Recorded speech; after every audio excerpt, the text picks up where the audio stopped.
So you've now practiced converting from point slope form into slope-intercept form. Okay, and now we're going to convert from standard form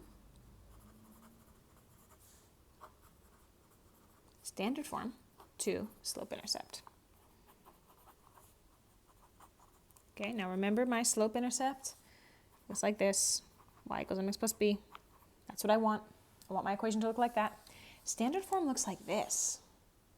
It's a number times x plus a number times y equals a number. Now, this looks way different from this, right? Because what are the transitions that I'm going to have to make to get from here to here? Well, let's just make some observations, right? Here, y is by itself on the left. So I'm going to have to get the x on the right? So here the x is on the left side. I'm going to have to get it to the right. So I'm going to have to move x from left to right.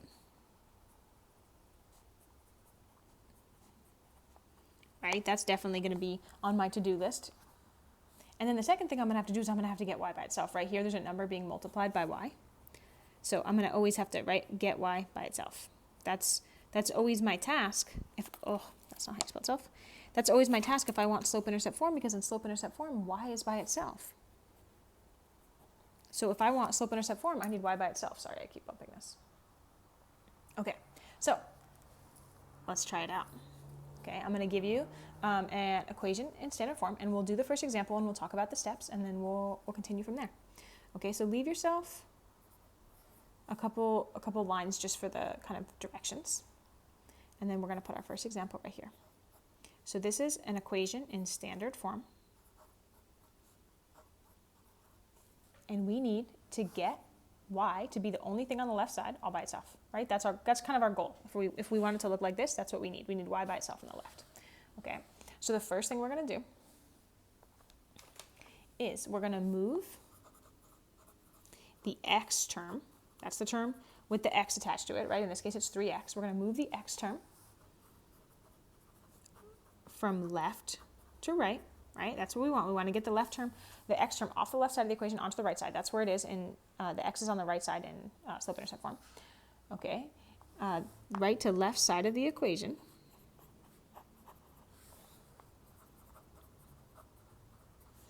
Using inverse operations. Okay, so what does that mean? That means in this case, I have a positive 3x, so if I want to get rid of it, I'm going to say, okay, well, I'm going to subtract 3x. And if I do something on one side of the equation, look, here's my equal sign. Okay, some of you really benefit from drawing this line. You have to do it on the other side of the line, the other side of the equation, right? Don't put minus 3x right here. That makes no sense. That would be us subtracting 3x from this side of the equation twice. We don't want to do that. In equations, we're allowed to make changes as long as we do the same thing to both sides. Okay, so this cancels. Now I'm left with 5y. Now watch what happens here. This is important. Do I do 15 minus 3 and get 12? No, these aren't like terms, right? This is 15 with no x, and this is 3 with an x. So I can't combine these. So watch what I do. Now I could put 15 minus 3x. That would be right. Okay, but watch what I'm going to do, because remember my goal is to make it look like this. That's my goal. So notice here I have a number times x plus a number. So I'm going to take this term, the term with the x, and I'm going to put that one first. And then this is a positive 15. Why put that one first? Because I want it to look like this. That's why. If I had put 15 minus 3x, it's not wrong. It's just I want it to look like this, so I'm trying to get it to look like that. Okay? Now, remember, if I want it to look like this, I need my y by itself. Okay? So, right now, my y is being multiplied by 5. So if I want to get y by itself, I need to divide to isolate y. Okay? Now, the thing that you need to be careful of, when you divide, you have to divide all the terms. Okay, you're going to see what I mean. And just be careful here with the signs. Okay, this is where a lot of mistakes happen. So please just be careful with the signs. Okay, so this is what I mean by divide all terms. If I divide by 5 right here, I don't just divide by 5 once over here. I'm dividing this entire side of the equation by 5. So I'm dividing this by 5, and I'm dividing this by 5. So this is perfect. I have y by itself, and I am so close, right? I know I'm close because look, I have y equals. That's what I'm hoping for. Okay, now negative 3 divided by 5. That doesn't divide evenly, right? 3 divided by 5, it doesn't divide into a whole number, so I'm going to leave it as a fraction. Now I also need to think to myself, this is a negative divided by a positive. A negative divided by a positive is a negative. 3 over 5, I'm going to just keep it as a fraction because it's not a whole number, x.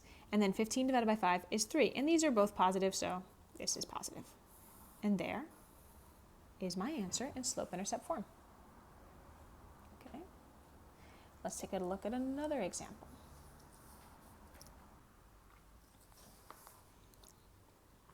Negative 6x plus 3y equals negative 9. Okay, that's standard form. Okay, let's do my first step. Move x term from left to right side of the equation using inverse operations. Okay, so it's on the left. I'm going to use inverse operations. In this case, it's negative 6x. So I'm going to do positive 6x.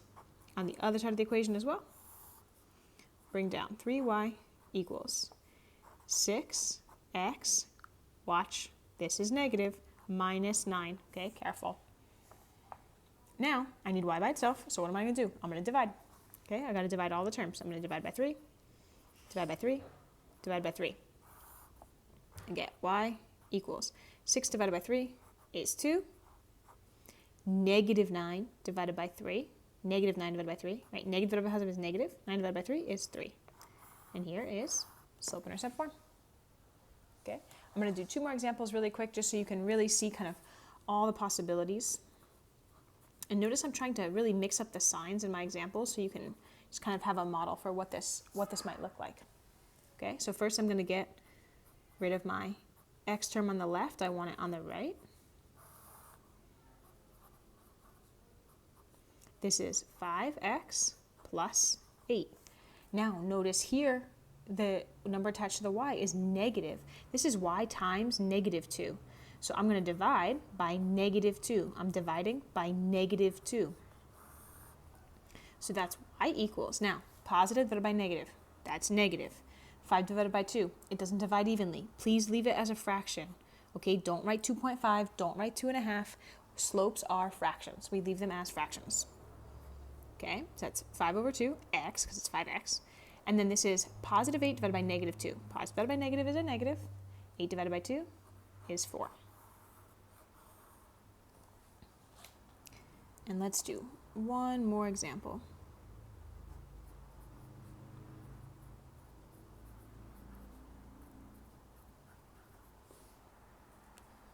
Okay, first step, use inverse operations to get my x term onto the right side of the equation. I have negative 5y equals, now careful here, we got negatives all the way through, so we just got to be careful and neat, right? Bring down my x term first, then this guy. Okay, notice everything is negative, so just careful here, right, to not lose track of your signs. Y is being multiplied by negative 5, so I'm going to divide it by negative 5. Divide it by negative 5. Divide by negative 5. Okay, that's y equals negative divided by negative is positive. 15 divided by 5 is 3. Positive 3. X. Negative divided by positive is positive. 10 divided by 5 is 2. Okay, so you have these 4 examples to reference as you work on your practice problems, and you can go ahead and set up your page right now if you'd like. Just do 8 and 9. Leave yourself 1, 2, 3, 4, 5 lines. 10, 11, 1, 2, 3, 4, 5. And you're going to do 12 and 13. And that's going to be it.